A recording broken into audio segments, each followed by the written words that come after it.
Hello student, welcome back to my channel Pathsala YouTube Bangla চ্যানেলের পক্ষ থেকে সকল একাদশ শ্রেণীর ছাত্রছাত্রীদের স্বাগত জানাই। আজকের এই ভিডিওতে আমি তোমাদের একাদশ শ্রেণীর যে নতুন সিলেবাস, সেই নতুন সিলেবাসের ফিলোসফি বা দর্শন থেকে যে দ্বিতীয় অধ্যায় ভারতীয় দর্শন সম্প্রদায়ের শ্রেণীবিভাগ, সেই ভারতীয় দর্শন সম্প্রদায়ের শ্রেণীবিভাগ থেকে যে গুরুত্বপূর্ণ এমসিকিউ প্রশ্ন, সেই প্রশ্ন উত্তরগুলি আমি তোমাদের দিয়ে দেবো। তো তোমরা জানো যে একাদশ শ্রেণী নতুন সিলেবাস অনুযায়ী তোমাদের শুধুমাত্র ফার্স্ট সেমিস্টার যে পড়াগুলি আছে এবং ফার্স্ট সেমিস্টারের যে প্রশ্ন উত্তরগুলি তোমাদের ইম্পর্ট্যান্ট প্রশ্ন সেগুলি কিন্তু আমি তোমাদের দিয়ে দিলাম। তো এখনও পর্যন্ত আমার চ্যানেলটি যারা সাবস্ক্রাইব করেছো তাদের অসংখ্য ধন্যবাদ, এবং চ্যানেলটি এখনও পর্যন্ত যারা সাবস্ক্রাইব করেনি চ্যানেলটি সাবস্ক্রাইব করে নাও। ফলে তোমরা এখান থেকে একাদশ শ্রেণী ও উচ্চ মাধ্যমিকের সমস্ত বিষয়ে নোটস ও সাজেশন কিন্তু তোমরা সম্পূর্ণ বিনামূল্যে এখান থেকে পেয়ে যাবে। তো আমাদের যে দ্বিতীয় অধ্যায় ফিলোসফি ভারতীয় দর্শন সম্প্রদায়ের শ্রেণীবিভাগে যে গুরুত্বপূর্ণ প্রশ্ন উত্তর, সেই প্রশ্ন উত্তরগুলি কিন্তু আমরা দেখে নিই। তাহলে প্রথম প্রশ্ন হচ্ছে কর্মবাদ ও জন্মান্তরবাদ এই বিষয় দুটি হলো পারস্পরিকভাবে বিচ্ছিন্ন, অবিচ্ছিন্ন, আংশিকভাবে সম্পৃক্ত, পরস্পর বিরুদ্ধ। উত্তর কিন্তু হয়ে যাবে আমাদের অপশান বি, অবিচ্ছিন্ন। তারপরে প্রশ্ন ভারতীয় দর্শনের মোক্ষ লাভের উপায় হলো তিনটি। আমি কিন্তু যে অপশানগুলি আছে অপশানগুলির মধ্যে যেটি উত্তর, সেই উত্তরটি কিন্তু আমি ডাইরেক্ট তোমাদের বলে দিচ্ছি। তারপরের প্রশ্ন জন্মান্তরবাদে বিশ্বাসী নাস্তিক সম্প্রদায় হলো বৌদ্ধ। কর্মপথে বিশ্বাসী নাস্তিক সম্প্রদায় হলো বৌদ্ধ। প্রত্যক্ষবাদী নাস্তিক সম্প্রদায় এই দার্শনিক সম্প্রদায় হলো, উত্তর হয়ে যাবে আমাদের চারবাক। জৈন দর্শনে ধর্মগুরুদের বলা হতো তীর্থাঙ্কর। তারপরে প্রশ্ন উপনিষদ হলো বেদের শেষ অংশ। বেদের সংখ্যা হলো 4টি। তারপরে প্রশ্ন ভারতীয় দর্শনে সংশয়, বিপর্যয় এবং তর্ককে বলা হয় অযথার্থ অনুভব। তারপরে প্রশ্ন কেবলাদ্বৈতবাদ এর মুখ্য প্রবর্তক হলেন আচার্য শঙ্কর। তারপরে প্রশ্ন বিশিষ্টা দ্বৈতবাদ এর মুখ্য প্রবর্তক হলেন রামানুজ। পরের প্রশ্ন ভেদাভেদবাদ এর মুখ্য প্রবক্তা হলেন নিম্বার্ক। শুদ্ধাদ্বৈতবাদ এর মুখ্য প্রবক্তা হলেন বল্লভাচার্য। দ্বৈতবাদের প্রবক্তা হলেন মাধবাচার্য। ভারতীয় দর্শনে শাব্দিক দর্শন এর কথা বলা হয়েছে আস্তিক। চিকিৎসা দর্শন এর কথা বলা হয়েছে যে সম্প্রদায় রূপে, তা হলো আস্তিক। যে আস্তিক দার্শনিক সম্প্রদায় ঈশ্বরের স্বীকৃতিকে অবান্তর ও অযৌক্তিক বলেছে, তা হলো সংখ্যা। দ্বৈতবাদী নাস্তিক সম্প্রদায় রূপে উল্লেখ করা হয় যে সম্প্রদায়, তা হলো জৈন। ভারতীয় দর্শনের মূল উৎস হলো বেদ। ভারতীয় দর্শনের পরম পুরুষার্থ হলো মোক্ষ। ভারতীয় দর্শনের নরমপন্থী নাস্তিক দর্শন সংখ্যায় হলো 2টি। ভারতীয় দর্শনের পুরুষার্থের অন্তর্গত নয় যুক্তি। যে দর্শন বহুতত্ত্ববাদী দর্শন নামে পরিচিত, এটা হচ্ছে সংখ্যা। ভারতীয় দর্শনের যথার্থ জ্ঞানের বিষয়কে বলা হয় প্রমেয়। সংখ্যা দর্শনের প্রতিষ্ঠাতা হলেন মহর্ষি কপিল। বেদ শব্দটি যে অর্থে ব্যবহৃত, তা হলো ব্রহ্মজ্ঞান।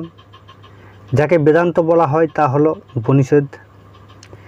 ভারতীয় দর্শনে পুরুষ শব্দের প্রকৃত অর্থ হলো সচেতন আত্মা। উপনিষদ শব্দের অর্থ হলো বৈজ্ঞানের নিমিত্ত বিশিষ্ট চিত্তে উপনিবেশ করা। প্রমা বলতে কী বোঝায়? যথার্থ জ্ঞান। ভারতীয় দর্শনে যথার্থ জ্ঞানের উপায়কে বলা হয় প্রমাণ। জ্ঞানের বিষয়কে বলা হয় প্রমেয়। জ্ঞানের কর্তাকে ভারতীয় দর্শনে বলা হয় প্রমাতা। বেদব্যাস নামে যিনি পরিচিত তিনি হলেন, উত্তর কিন্তু হয়ে যাবে আমাদের মহর্ষি ব্যাসদেব। পরলোকে বিশ্বাসী যারা, তাদের বলা হয় আস্তিক। ষড়যন্ত্র হলো ষড়দর্শন হলো ভারতীয় আস্তিক সম্প্রদায়। ভারতীয় দর্শনের আরণ্যক হলো বেদের একটি অংশ। বেদের অংশ হিসেবে মন্ত্র এর অন্য নাম হলো সংহিতা। সংস্কার ভিন্ন উৎপন্ন জ্ঞানকে বলা হয় অনুভব। একই বস্তুতে নানা ধর্মের প্রত্যক্ষ করাকে বলা হয় সংশয়। জ্ঞানের কর্তাকে বলা হয় প্রমাতা। কাম্য বস্তু কী দ্বারা লাভ করা হয়? সাধনার দ্বারা। মুক্তির ইচ্ছাকে বলা হয় মুমুক্ষুত্ব। পুরুষার্থ হলো সচেতন আত্মার কাম্য বস্তু। সফল প্রবৃত্তির জনক হলো প্রমা। রজ্জুকে সর্বরূপে দেখা কী প্রকার অনুভব? উত্তর আসবে আমাদের যথার্থ অনুভব। কাদের মতে অর্থ হলো গৌণ পুরুষার্থ? উত্তর আসবে আমাদের চার্বাক। ভাট্ট ও বেদান্তীরা কতগুলি প্রমাণের উল্লেখ করেছেন? 6টি। ভারতীয় দর্শনে 4টি প্রমাণ স্বীকার করে যে সম্প্রদায়? ন্যায় সম্প্রদায়। একটি বেদ বিরোধী দর্শন হলো বৌদ্ধ। ভারতীয় দর্শনে পুরুষার্থ নয় কোনটি? আত্মা। ভারতীয় দর্শনে আস্তিক সম্প্রদায়ের সংখ্যা হলো 6টি। বেদের অংশ নয় সাম। ভারতীয় দর্শনে বিভাগ হলো 2টি। তারপরে প্রশ্ন, বেদের অপর নাম? শ্রুতি। এটা আমরা ছোটোবেলা থেকে পড়ে এসেছি ইতিহাস থেকে যে বেদের অপর নাম কি? বেদের অপর নাম কিন্তু আমাদের শ্রুতি। ভারতীয় দর্শনে নাস্তিক দর্শনের সংখ্যা হচ্ছে 3টি। অনুভব কি?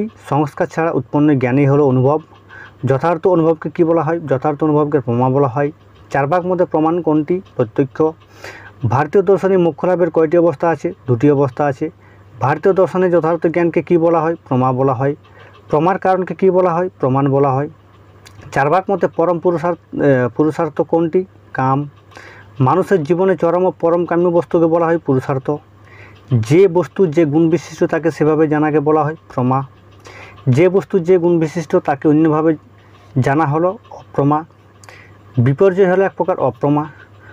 সংশয়, তারপরের প্রশ্ন, সংশয় এক ধরনের অপ্রমা। তর্ককে বলা হয় অপ্রমা। তর্ককে বলা হয় এক ধরনের পরোক্ষ জ্ঞান। এক বস্তুতে আরেক বস্তুর আরোপকে বলা হয় বিপর্যয়। শক্তিতে রজত ভ্রম, এটি কি? এটি হচ্ছে এক অপ্রমা। ঘটে ঘটে জ্ঞান, এটি কি? এটি হচ্ছে প্রমা। কামই হলো মুখ্য পুরুষার্থ কাদের মতে? এটা হচ্ছে চার্বাকদের মতে। সকাম কর্ম কি? কামনাযুক্ত কর্মকে সকাম কর্ম বলে। তারপরে প্রশ্ন, ভারতীয় দর্শনে কয়টি পুরুষার্থ কথা বলা হয়েছে? 4টি। প্রমা কাকে বলে? যথার্থ জ্ঞানকে প্রমা বলে।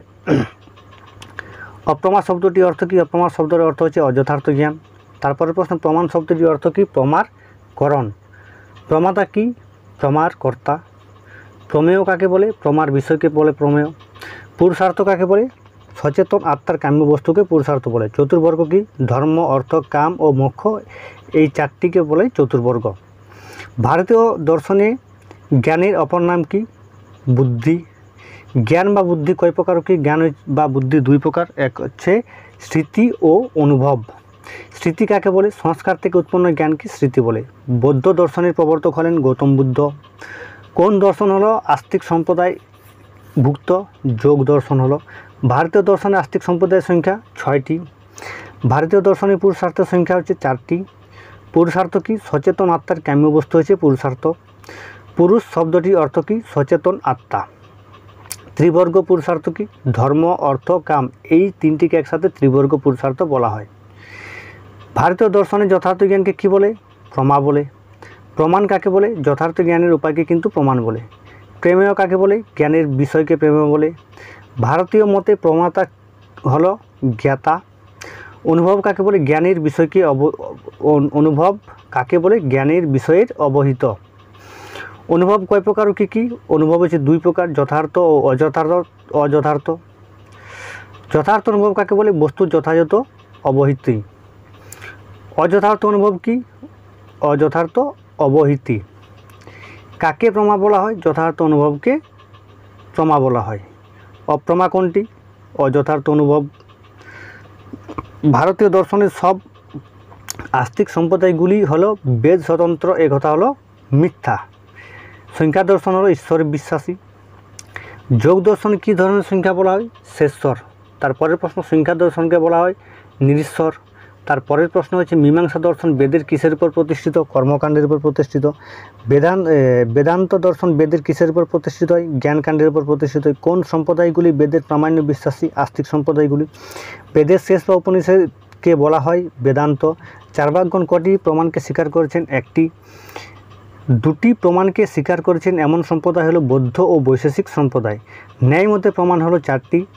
ন্যায় দর্শনের প্রতিষ্ঠাতা হলেন মহর্ষি গৌতম। পরের প্রশ্ন বৈশেষিক দর্শনের প্রণেতা হচ্ছে মহর্ষি কণাদ। তারপরের প্রশ্ন তর্ক সংগ্রহ গ্রন্থের লেখক হচ্ছে অন্নভট্ট।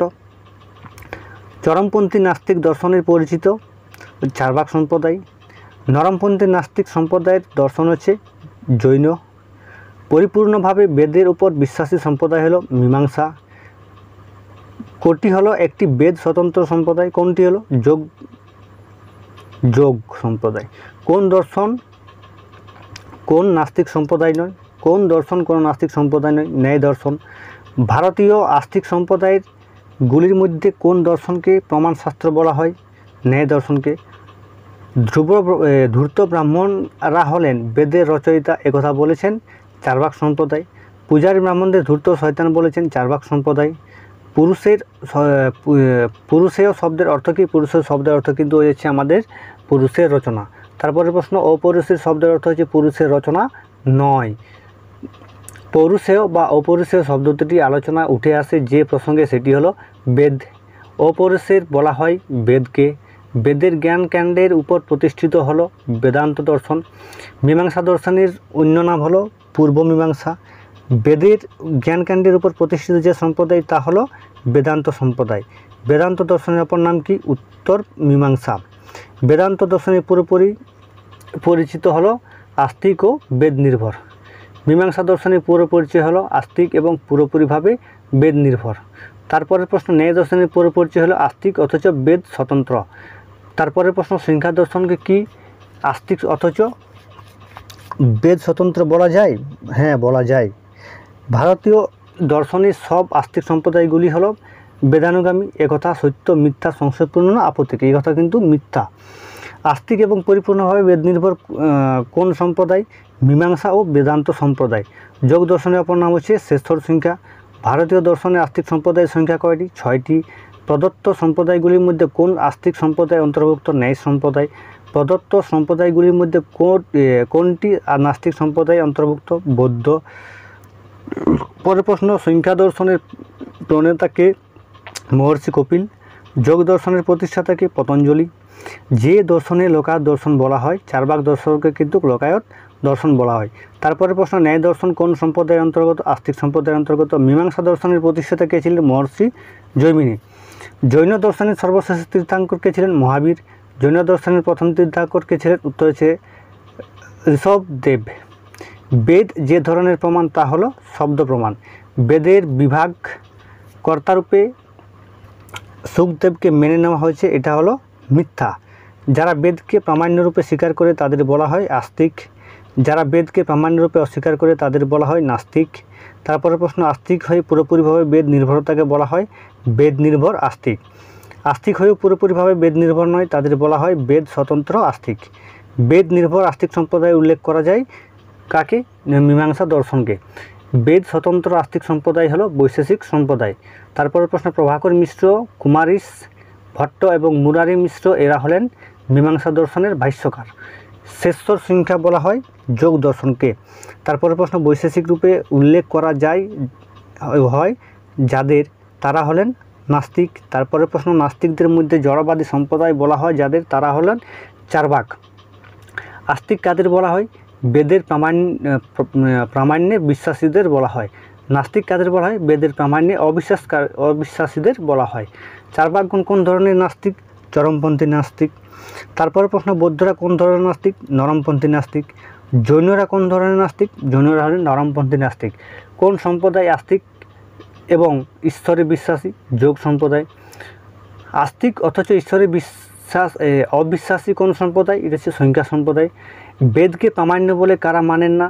নাস্তিক সম্প্রদায় মানেন না। ভারতীয় দর্শনের জড়বাদী কারা? চার্বাক সম্প্রদায়রা।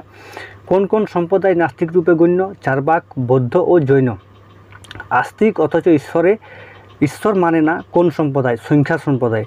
বৈশেষিক সূত্রের রচয়িতাকে? মহর্ষি কণাদ। যোগ সূত্রের রচয়িতাকে? যোগ সূত্রের রচয়িতা হচ্ছে পতঞ্জল। মীমাংসা সূত্রের রচয়িতা হচ্ছেন, উত্তর হয়ে যাবে আমাদের জৈমিনী। বেদান্ত সূত্রের রচয়িতা হলেন বাদরায়ণ। কেবলাদ্বৈতবাদের প্রবক্তা হলেন শঙ্কর। তারপরে প্রশ্ন, বিশিষ্ট দ্বৈতবাদের প্রবক্তা রূপে উল্লেখ করা হয় আচার্য রামানুজকে। নির্গুণ ব্রহ্মের কথা বলা হয়েছে অদ্বৈত বেদান্তে। সগুণ ব্রহ্মের কথা বলা হয়েছে বিশিষ্টাদ্বৈত বেদান্তে। প্রস্থানত্রয় রূপে উল্লেখ করা হয়েছে উপনিষদকে, গীতাকে, ব্রহ্মসূত্রকে। উত্তর কিন্তু হয়ে যাবে আমাদের তিনটিকে। উপর যে তিনটি উপনিষদ, গীতা এবং ব্রহ্মসূত্র, এই তিনটি কিন্তু প্রস্থানত্রয় রূপে উল্লেখ করা হয়েছে। জীব ও ব্রহ্ম সম্পূর্ণরূপে ভিন্ন একথা বলেছেন কে? শঙ্কর, রামানুজ, মাধবাচার্য নিম্বার্ক। উত্তর কিন্তু হচ্ছে আমাদের সি মাধবাচার্য। মাধবাচার্যের মতবাদ যে নামে পরিচিত তা হলো দ্বৈতবাদ।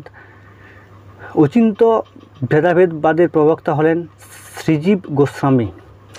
এবং তারপরে প্রশ্ন, উত্তর অদ্বৈতবাদের কথা বলেছেন বল্লভাচার্য। তারপরে প্রশ্ন, দ্বৈতাত্ববাদের কথা বলেছেন নিম্বার্ক। আচার্য শঙ্করের মতে মিথ্যার লক্ষণ হলো দুটি। শঙ্করের মতে সত্তা চৈত্রবাদ হলো এই তিন, মানে পারমার্থিক সত্তা, প্রাতিভাসিক সত্তা, ব্যবহারিক সত্তা। উত্তর কিন্তু আমাদের হয়ে যাবে উপরে যে তিনটি আছে এই তিনটিকে একসাথে আমরাকে শঙ্করের মতে সত্তা তৈত্রীবাদ বলা হয়। আচার্য শঙ্করের মতে মায়া হলো কি? ত্রিগুণাত্মক। মীমাংসা সূত্রের প্রধান ভাষ্যকার হলেন সবর স্বামী। তারপরে প্রশ্ন, ভারতীয় দর্শনের গুরুত্বপূর্ণ সম্প্রদায়গুলিকে মোট সংখ্যা হচ্ছে 9টি। ভারতীয় দর্শনের নাস্তিক সম্প্রদায়ের মোট সংখ্যা হচ্ছে 3টি। তারপরের প্রশ্ন, ভারতীয় দর্শনের গুরুত্বপূর্ণ নাস্তিক সম্প্রদায়ের মোট সংখ্যা হচ্ছে 6টি। এবং তারপরের প্রশ্ন, ভারতীয় দর্শনের মূল ভিত্তিতে রয়েছে কিন্তু বেদ। যারা ঈশ্বরে বিশ্বাসী তারাই হলে নাস্তিক, এটি হলো আস্তিকতার সাধারণ অর্থ। যারা ঈশ্বরে অবিশ্বাসী তারাই হলে নাস্তিক, এটি হলো নাস্তিকতা আর সাধারণ অর্থ। বেদের প্রামাণ্যে বিশ্বাসী যারা তারাই হলেন আস্তিকের, এটি হলো একটি আস্তিকতার বিশেষ অর্থ। বেদের প্রামাণ্যে অবিশ্বাসী যারা তারাই হলেন নাস্তিক, এটি হলো এক প্রমাণের নাস্তিকতার বিশেষ অর্থ। নাস্তিকদের উপসম্প্রদায় হলো দুটি। নাস্তিক শিরোমণি বলা হয় চার্বাককে। এদের মধ্যে যেটি হলো আস্তিক সম্প্রদায়ের একটি রূপ, সেটি হচ্ছে আমাদের বেদানুগত। জগতের মৌল উপাদানগুলি হিসেবে দ্বিতত্ত্বের কথা বলা হয়েছে সংখ্যা দর্শনে। বেদ স্বতন্ত্র আস্তিক সংখ্যা হচ্ছে 4টি। বেদ স্বতন্ত্র আস্তিক বলা হয় সংখ্যাকে। তারপরে প্রশ্ন, বেদানুগত আস্তিক হলো মীমাংসা। তারপরে প্রশ্ন, বেদানুগতিক আস্তিক সম্প্রদায়ের অন্তর্গত হলো বেদান্ত। সংখ্যা সূত্রের রচয়িতা হলেন মহর্ষি কপিল। ন্যায় সূত্রের রচয়িতাকে? ন্যায় সূত্রের রচয়িতা কিন্তু হয়ে যাবে আমাদের মহর্ষি গৌতম। তো আজকে আমি তোমাদের এই ভিডিওতে আমি তোমাদের যে গুরুত্বপূর্ণ প্রশ্ন একাদশ শ্রেণীর যে নতুন সিলেবাস ফিলোজফি দ্বিতীয় অধ্যায় ভারতীয় দর্শন সম্প্রদায় শ্রেণীবিভাগ, সেই অধ্যায় থেকে আমি তোমাদের যে পুরো পড়াটা আছে সেই পড়ার মধ্যে লাইন বাই লাইন পড়ে এবং সেখান থেকে আমি তোমাদের যে প্রশ্নগুলি হবে এবং গুরুত্বপূর্ণ প্রশ্ন, সেই প্রশ্নগুলি আমি তোমাদের বেছে কিন্তু আমি তোমাদের দিয়ে দিয়েছি। এই প্রশ্নগুলি কিন্তু খুবই ইম্পর্ট্যান্ট এবং খুবই গুরুত্বপূর্ণ, কারণ জানো তোমাদের নতুন সিলেবাসের যে পরীক্ষা হবে সে পরীক্ষাতে শুধুমাত্র এমসিকিউ তোমাদের পরীক্ষা হবে। অথচ তোমরা এই প্রশ্নগুলি যদি তোমরা ভালো করে খাতায় লিখে নাও, নোটস করে নাও এবং মুখস্থ করে নাও, তাহলে কিন্তু এখান থেকে তোমরা অবশ্যই কিন্তু তোমরা হুবহু কমন পেয়ে যাবে। তো আমার ভিডিওটি যদি ভালো লাগে তাহলে অবশ্যই লাইক, কমেন্ট ও শেয়ার করো এবং এখনও যারা চ্যানেলটি সাবস্ক্রাইব করেনি তারা চ্যানেলটি সাবস্ক্রাইব করে নাও এবং পাশে থাকা বেল আইকনটি প্রেস করো, তাতে আমার সমস্ত ভিডিও সবার আগে তোমাদের কাছে পৌঁছে যাবে।